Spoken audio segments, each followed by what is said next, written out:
menunjukkan tadi adoration of scriptures itu ya hanya mengagungkan, bahkan kadang-kadang juga itu menjadikan jimat-jimat ya.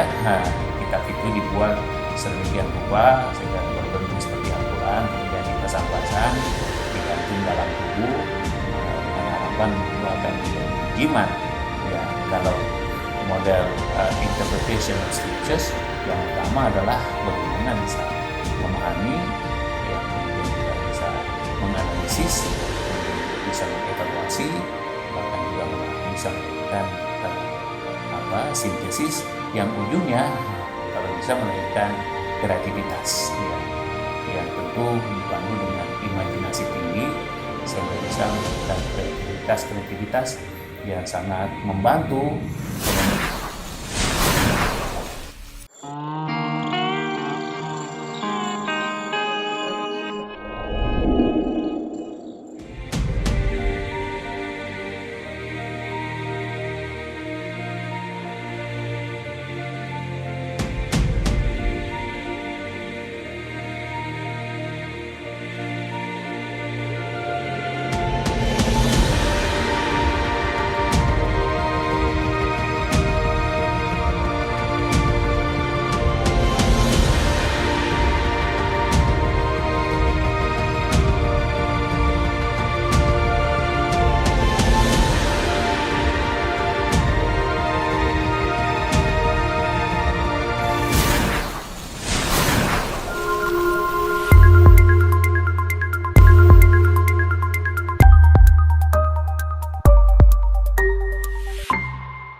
Assalamualaikum warahmatullahi wabarakatuh.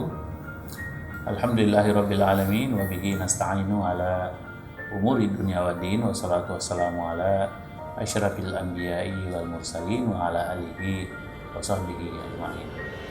Kawan-kawan pemirsa, para penyimak dan penonton dimanapun berada, kita lanjutkan pembahasan kita tentang komunikasi Islam atau Islamic communication. Jadi unsur-unsur komunikasi umum yang dipelajari di sekolah-sekolah atau prodi-prodi komunikasi itu coba kita lihat bagaimana sebetulnya Al-Quran atau hadis dan pandangan ulama melihat konsep-konsep yang cenderung nampak seperti terlalu sekuler atau kadang-kadang juga terlalu berlebihan. Sehingga kita tampilkan bahwa Islam itu sebetulnya juga mempunyai konsep yang selalu berada di pertengahan. Hari ini kita akan coba menyampaikan satu konsep yang dianggap berhadapan-hadapan, yaitu konsep yang disebut dengan adoration of scriptures, yaitu kecintaan yang sangat mendalam ya, tanpa kritisisme terhadap kitab suci. Nah, kemudian sebaliknya justru yang disebut dengan interpretation of scriptures, berusaha untuk memaknai ya, memahami apa yang ada dalam kitab suci tersebut. Kelompok pertama tadi ini lebih banyak memang melihat bahwa teks atau kitab suci itu suci sehingga tidak boleh itu ditempatkan di sembarang tempat, sehingga maunya kalau jatuh itu harus segera diambil, kemudian dicium, kemudian ditaruh di kepala. Kemudian juga biasa ditaruh di rak yang paling atas. Cuma kemudian karena begitu mulianya dalam pandangan mereka, sehingga kadang-kadang juga justru tidak terurus ya kitab-kitab suci itu, karena jarang juga dilihat. Karena yang lebih utama adalah bagaimana menempatkan ya kitab suci ini di tempat yang tertinggi. Tidak mesti tempat itu bersih atau bebas dari gangguan rayap umpamanya, atau gangguan termite atau binatang-binatang lain yang bisa malah merusak.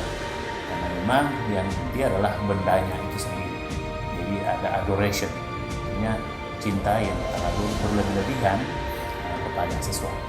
Padahal itu kan hanya benda saja ya. Yang utama menurut pandangannya satunya ya adalah pesannya itu sendiri, apa yang disampaikan dalam kitab suci itu. Nah, ini Al-Quran mencoba memberi solusi untuk model komunikasi Islam ini ketika kita bagaimana mengaitkan diri dengan kitab suci tersebut yang disebut dengan ijtihad.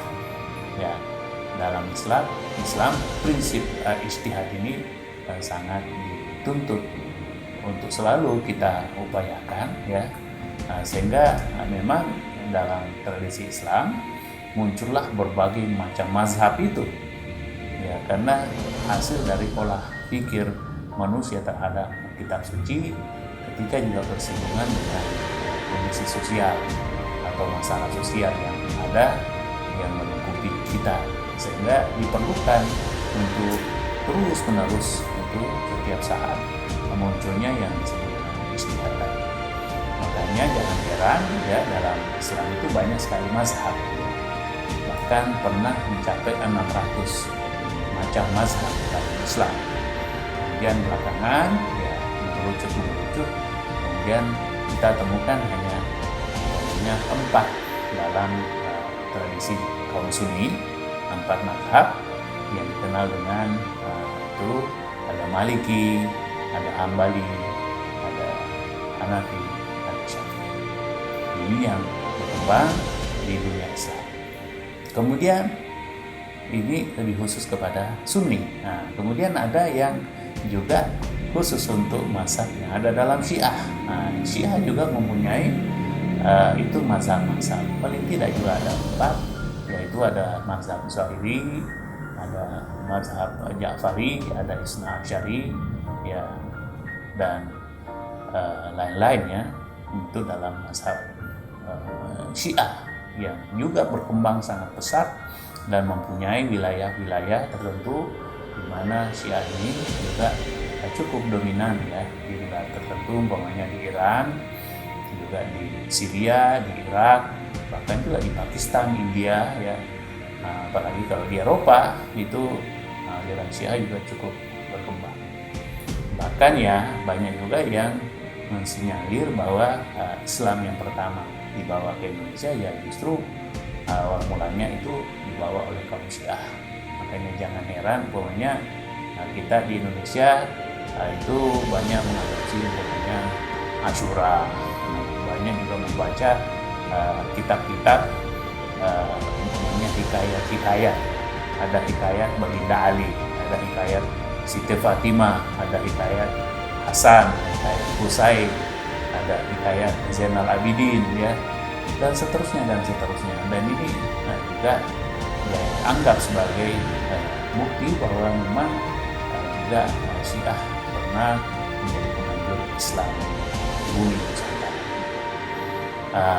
Bagaimana sebetulnya Islam melihat pentingnya ijtihad ini, ya, karena memang setiap ada persoalan yang muncul di tengah masyarakat, ya, diperlukan untuk berpikir keras, ya, memeriksa dalam Al-Quran, kemudian memeriksa dalam hadis, kemudian dalam pandangan-pandangan ulama, apakah itu ulama tabi'in atau tabi'in, sampai kepada ulama pertengahan, abad pertengahan, dan abad sekarang ini, abad kontemporer.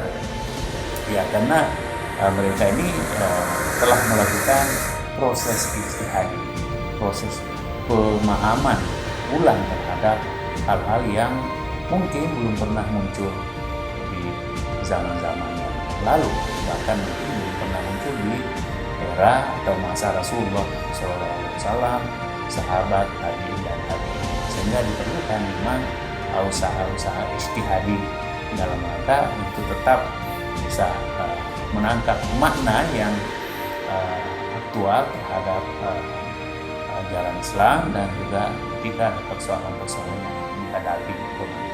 Nah, disinilah pentingnya agar manusia tetap maju, Islam tetap berkembang.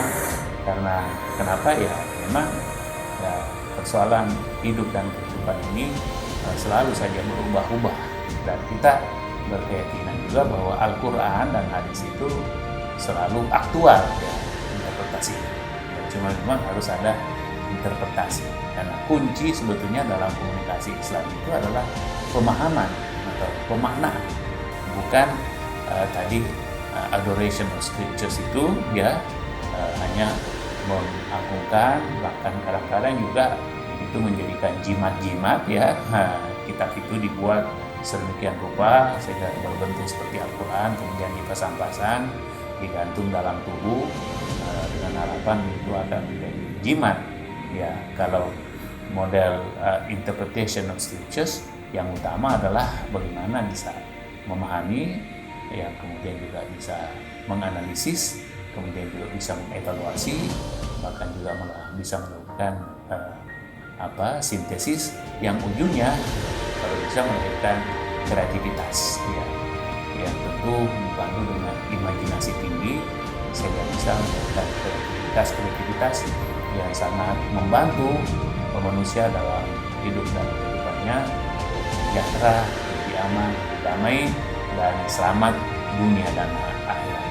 Demikian kawan-kawan semuanya, kita tetap memberi pesan agar tetap menggunakan masker dan menjaga jarak, dan tentu harus selalu mencuci tangan. Dan jangan lupa 3T, yaitu testing, kemudian tracing, kemudian treatment. Demikian, wabillahi taufiq wal hidayah. Wassalamualaikum warahmatullahi wabarakatuh.